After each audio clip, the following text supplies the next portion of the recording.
నేను దాదాపుగా 12 సంవత్సరాల నుంచి పాత్రికేయ వృత్తిలో ఉన్నాను. 2.5 సంవత్సరాల క్రితం కొన్ని అనివార్య కారణాల చేత దాదాపుగా రోడ్డు పైన ఉండాల్సినటువంటి పరిస్థితి.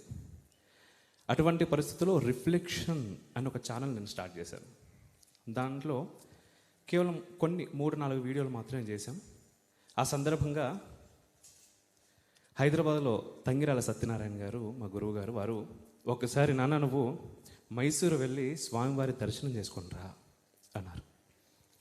మనకెవరో తెలీదు. వచ్చాం, కారులో అక్కడి నుంచి వచ్చాం.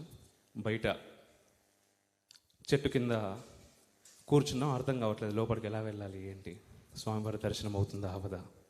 మధ్యాహ్నం పూట కష్టం అన్నారు. మేము బయటే ఆ చెట్టు కింద పడుకొని ఉన్నాను నేను కొంతసేపు.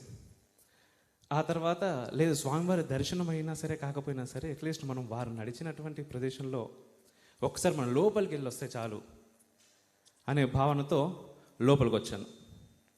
లోపలికి వచ్చిన తర్వాత ఆ రోజే సంతోష్ కుమార్ ఘనపాటి గారు వారు మమ్మల్ని చూసి, అయ్యా మీరు రిఫ్లెక్షన్ ఛానల్ అమ్మవు కదా అనగానే చాలా సంతోషం వేసింది. స్వామి నీ అనుగ్రహం. తర్వాత బాలస్వామి వారి దగ్గరికి వెళ్ళి చెప్పి మన రిఫ్లెక్షన్ ఛానల్కి ఒక నిమిషం బయట కూడా ఇప్పించారు.